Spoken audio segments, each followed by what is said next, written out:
Bienvenidos a Desde Otra Mirada, el podcast de análisis político con un estilo directo y original, bajo la conducción de Daniela Mercado y Diego Quispe, todos los viernes a través de la República.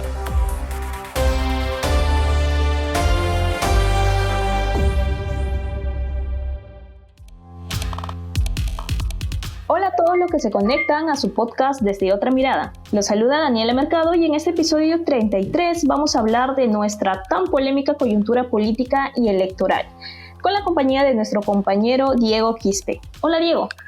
¿Qué tal, Daniela? Y bienvenidos también a todos los que se conectan a través de su podcast Desde Otra Mirada, donde vamos ya a analizar la coyuntura política y sobre todo algo que viene preocupando bastante a muchos peruanos, ¿no? Ante ya la inminente proclamación de Pedro Castillo como nuevo presidente de la República, esto solo es cuestión de días, cabe preguntarse, ¿no?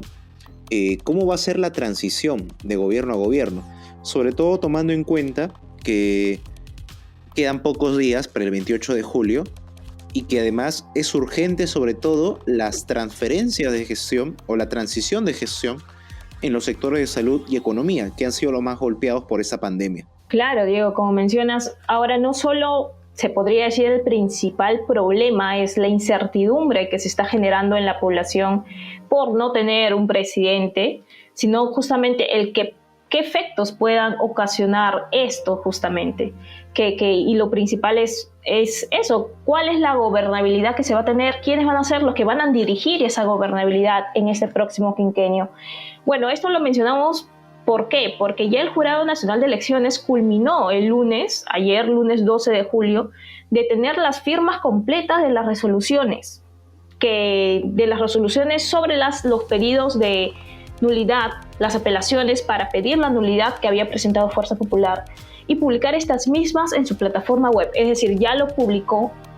Estas resoluciones declaran improcedentes estas mismas apelaciones que Fuerza Popular presentó, en las que denunciaban un supuesto fraude, ¿no? Su narrativa del fraude que de por sí se cayó hace ya varios días, pero por motivos de los plazos en todo este proceso electoral hasta ahora, es decir, hasta ayer recién se han publicado. Ahora, de este modo ya estamos ingresando a la etapa final de la proclamación oficial de estos resultados de la segunda vuelta de las elecciones generales, en la que obviamente el profesor Pedro Castillo de Cajamarca, que es el que representa Perú Libre, ganó las elecciones, duela a quien le duela, gusta a quien le guste, con una ventaja de 44.263 votos. Poco, es una diferencia mínima, ¿cierto, Diego? Pero se tiene que respetar. Exacto. Entonces, lo que a muchos está preocupando, ¿no? Si ya falta pocos días para que sea el 28 de julio, la pregunta es, ¿no?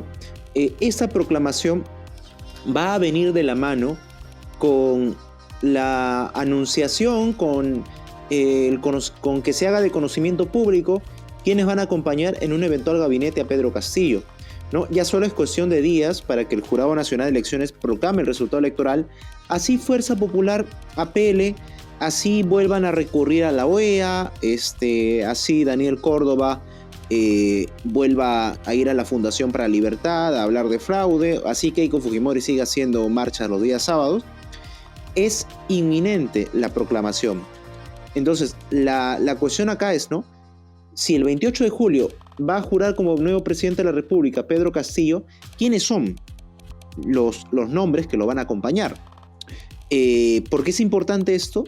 Porque ni bien se sepa quiénes son esos nombres, recién vamos a poder conocer cómo se van a acomodar las fuerzas políticas en el Congreso para lo que sería ya el pedido del voto de investidura que tendría que hacer el gabinete del nuevo gobierno.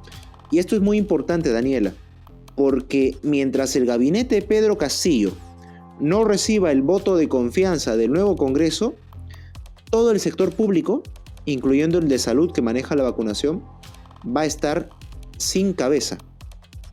Y eso obviamente es preocupante, sobre todo cuando tenemos un proceso de vacunación que está agarrando un ritmo que es considerable. Claro. Aquí vienen ya los efectos a los que me refería también al inicio, ¿no? Cuando no tenemos una cabeza en un ministerio, que es una entidad que gobierna, que lidera un sector a nivel nacional, significa que todos estos avances que se puedan tener, ya sea en salud, ya sea en economía, ya sea en producción, en agricultura, en lo que sea, pueden estar paralizados de alguna u otra manera. Entonces, he ahí la importancia del por qué necesitamos que ya el 28 de julio máximo tengamos al presidente, claro está, pero también los nombres de al menos los principales ministros, los que van a participar de este gabinete ministerial, al menos en los principales sectores, que es definitivamente salud, economía, ¿cierto?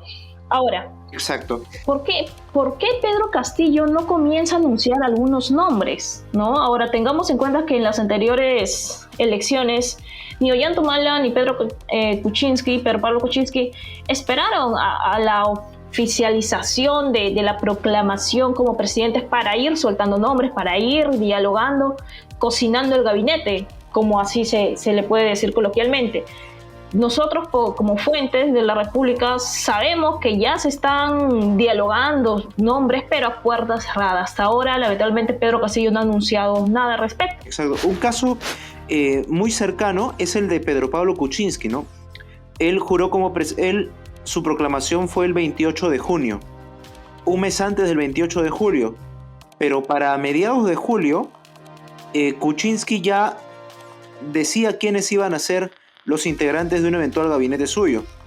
Cuando el 17 de julio se le pregunta a Pedro Pablo Kuczynski quién va a ser su primer ministro, Kuczynski responde que va a ser una persona joven, talentosa y hombre y gordito, haciendo referencia a Fernando Zavala.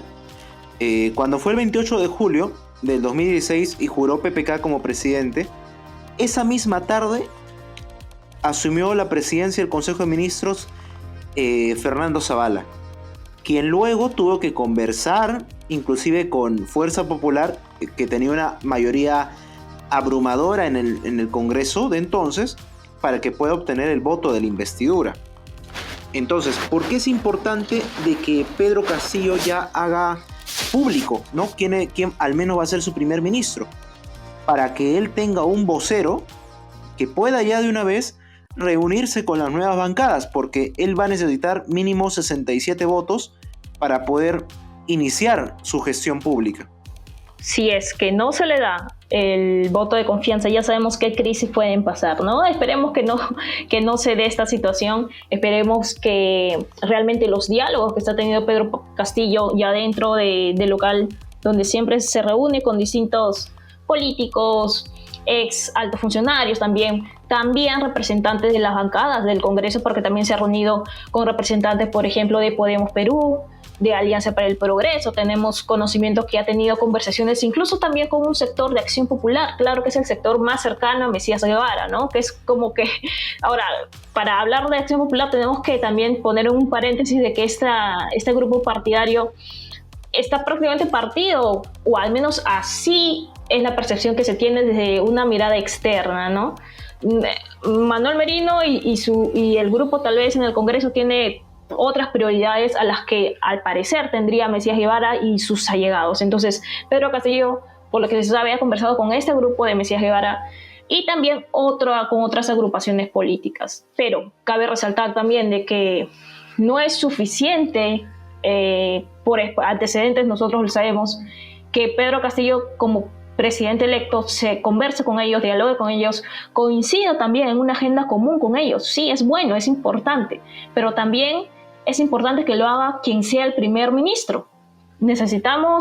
Consideramos que ya se deberían ir soltando el nombre de al menos quién sería el primer ministro, y porque esta persona es quien comienza a dialogar, a hacer la mesa de diálogo con las bancadas del Congreso para que justamente estas bancadas le den el voto de confianza y poder continuar con el gobierno de manera tranquila, ¿no? Al menos así se supone que es. En un primer momento había trascendido de que la primera ministra de Castillo iba a ser Verónica Mendoza, la lideresa de Nuevo Perú, es candidata de Juntos por el Perú. Lo que ha trascendido también es que más bien ahora quien está apuntando o se está especulando de que podría ser premier es Gonzalo Alegría, un economista, ¿no? Que forma parte del equipo de Pedro Castillo y que está sonando también como posible primer ministro. El problema, Daniela, es que mientras Pedro Castillo continúe en esta actitud de hermetismo, las especulaciones van a seguir creciendo y las especulaciones generan inestabilidad. Lo único que es concreto es que las personas que se están haciendo a cargo de los sectores más golpeados por la pandemia son Pedro Franque en economía y Hernando Ceballos en salud, ¿no? Pero de ahí no se sabe a ciencia cierta quiénes serán los otros fijos en los sectores. Trascendió, por ejemplo, de que en Relaciones Exteriores podría estar Harold Forsyth. No es una información confirmada, pero eso guarda relación, por ejemplo, con las visitas recurrentes que ha tenido el ex candidato George Forsyth, justamente hijo de Harold Forsyth, al local donde está Pedro Castillo. Y que además esto guarda relación también con las declaraciones que tuvo Harold Forsyth en RPP hace semanas,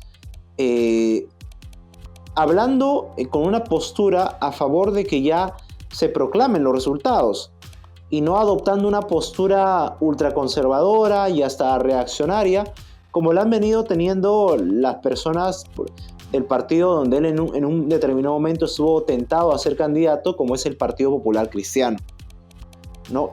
Otro personaje que me parece importante y que también ha trascendido que podría estar en un eventual gabinete de Pedro Castillo es el ex fiscal Avelino Guillén, ¿no? Sobre todo en el sector seguridad ciudadana. Avelino Guillén estuvo también en el debate de equipo técnico, justamente hablando en los temas de lucha contra la delincuencia. Y otro personaje que es, pienso yo, inamovible en el sector transportes es Julián Palacín, ¿no? Abogado, ligado también al mundo del sector aeronáutico, ¿no? Y que ha venido hablando públicamente de que él viene trabajando en su plan para el sector transportes, ¿no? Pero de ahí lo demás no se sabe exactamente quiénes van a ser.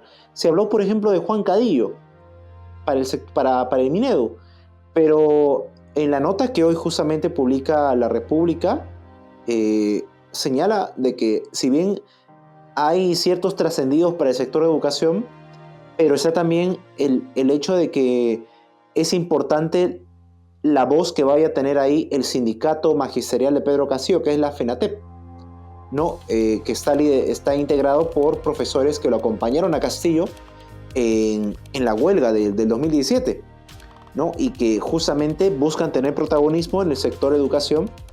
Y creo yo de que no darle ese protagonismo a las personas que acompañaron a Castillo en esa huelga no sería bien visto, no sería bien recibido por ese sector que fue el trampolín político de Castillo. Definitivamente, sí, como mencionas, y esto es parte también de una gran muestra que podría tener Pedro Castillo, ¿no? Tal vez cada acto que pueda tener hoy en día Pedro Castillo, que ya es el presidente electo, va a significar mucho, ¿no? Para la población en general, pero principalmente para estas personas o para estos grupos de personas que han impulsado también su candidatura. Ahora, como mencionas, Diego, aún nada se puede oficializar. Hasta ahora son conocimientos, datos, información a las que este diario, obviamente el trabajo de los reporteros de La República, han podido acceder, que son las informaciones que se están preparando. Es decir, hasta el momento posiblemente no hay nada fijo, incluso dentro de los acuerdos que tenga Pedro Castillo y los demás. ¿Por qué? ¿Por qué menciono esto? Porque el mismo Hernando Ceballos también lo ha negado, ¿no? Betsy Chávez, que es una congresista electa por Perú Libre, mencionó que él va a ser el próximo ministro de Salud, que seguro se ha estado voceando, pero aún Hernando Ceballos señala que no se le ha ofrecido el cargo. Obviamente esto es parte de los acuerdos que se lleguen. ¿Por qué? Porque Pedro Castillo no solo está negociando con sus grupos más allegados, sino, tal vez quitemos la palabra negociando, no está acordando los nombres que podrían ocupar el próximo gabinete ministerial, pero no solo con sus allegados, sino también obviamente con partidarios de Perú Libre, también de Nuevo Perú y también de Juntos por el Perú, que son de por sí los partidos que han apoyado y han impulsado su candidatura. Y no dudo yo en decir que fueron los que también causaron que haya ganado a Keiko Fujimori, que de por sí tuvo a todos los demás a su favor, incluyendo otras instituciones, ¿no? Entonces, esperemos que ya Pedro Castillo y sus y sus representantes, principalmente él, ya comienzan a dar nombres oficiales. ¿Por qué? Porque también, o ¿qué esperan que haya la proclamación oficial? ¿Esto cuándo se daría? El vocero del Jurado Nacional de Elecciones anunció el último lunes también que recién la próxima semana ya se podría tener lista el acta de proclamación. ¿Por qué? Porque esto es un proceso, ¿no? Es decir, el Jurado Nacional de Elecciones, el Pleno del Jurado Nacional de Elecciones ya publicó las resoluciones, pero estas van a ir todavía a los jurados electorales especiales, que son las instancias locales. Estas luego le van a remitir a otras oficinas descentralizadas. Estas luego le van a devolver al jurado electoral especial y ellos van a esperar que un plazo de 3 días a que no hayan apelaciones a estos datos que de por sí son de forma, ya no se podría apelar o querer impugnar fondo como presunto fraude, ¿no? Que es lo que hasta ahora Fuerza Popular continúa denunciando mediáticamente, sino solo forma. Entonces, si es que en esos 3 días no presentan apelaciones, que esperemos no lo haga, por favor, señora Keiko Fujimori, ya es momento de que acepte la situación y los resultados que se han dado. Si es que esto no se da, ya se podría tener ya al día siguiente, posiblemente, que el Jurado Nacional de Elecciones tenga su audiencia y proclame ahí al ganador.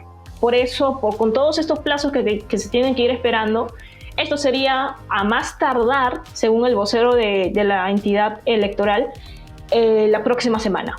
¿Cuándo cae la próxima semana? La semana del 19 de julio. Sí, a más tardar el 19 de julio. Entonces, ¿cuántos días tiene para la transferencia? Exacto. 9 a 8 días. Esto es demasiado poco, ¿cierto, Diego? A comparación de todos los anteriores quinquenios. Exacto, tomando en cuenta que para el 26 de julio es la elección de la nueva mesa directiva del nuevo Congreso y ya se va a conocer a ciencia cierta quiénes son los integrantes y cuáles son las nuevas bancadas del Congreso, ¿no? Va a haber algunos fraccionamientos y creo yo, Daniela, de antemano que el reto de Pedro Castillo va a ser, el primer reto no va a ser solamente la pandemia, sino obtener el voto de confianza para su gabinete. Necesita 67 votos. Con Perú Libre, Juntos por el Perú, el Partido Morado, Somos por el Perú y una facción disidente de Renovación Popular que serían unos 5 según el congresista Héctor Valer. Estamos hablando de un aproximado de 55 votos. Le faltaría todavía un promedio de 12 votos.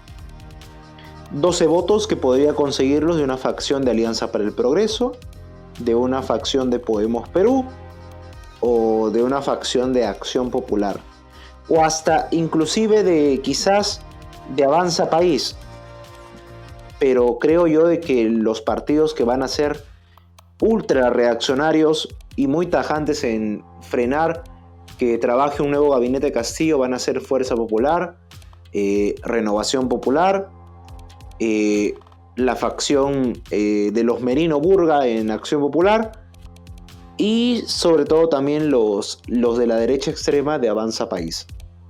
Pero todo esto se resuelve con diálogo político y para que haya diálogo político tiene que haber al menos ya hacerse conocido quién va a ser el primer ministro. Claro, entonces necesitamos que ya se pongan las pilas. Sí, exacto. Vamos a ver cómo se acomoda el ajedrez político en esos últimos días, Daniela. Claro, para terminar, tan solo una chiquita. Estamos hablando del próximo Congreso, pero aún el Congreso actual continúa. Ya le quedan pocos días, pero aún quiere culminar con la selección del Tribunal Constitucional, ¿no? La selección de los nuevos magistrados del Tribunal Constitucional. La presidenta del Congreso, Mirta Vázquez, obviamente por decisión de la Junta de Portavoces, ha convocado a un pleno para este miércoles, jueves, viernes, del 14 al 15 al 16 de julio para continuar con este proceso de selección que de por sí ya es viciado, ¿no? Por todo lo que ya las irregularidades que ha tenido este concurso público y principalmente también porque los 3 primeros puestos del cuadro de méritos no han alcanzado los votos y ahora menos que la bancada Somos Perú ha dicho que tampoco van a apoyar, entonces definitivamente no van a obtener los votos, pero quieren continuar al menos. Definitivamente se tiene que también decidir cómo va a quedar ese proceso, que es súper importante, una institución súper importante para la gobernabilidad y estabilidad de nuestro país. Bueno, Con nosotros será hasta el próximo episodio. Muchas gracias por escucharnos. Bueno, hemos llegado a la parte final del programa. Con nosotros será hasta la próxima emisión. Esto fue Desde Otra Mirada, el podcast de análisis político con un estilo directo y original. Sigue nuestros episodios a través de Spotify, iVoox, Google Podcast y las redes sociales de la República.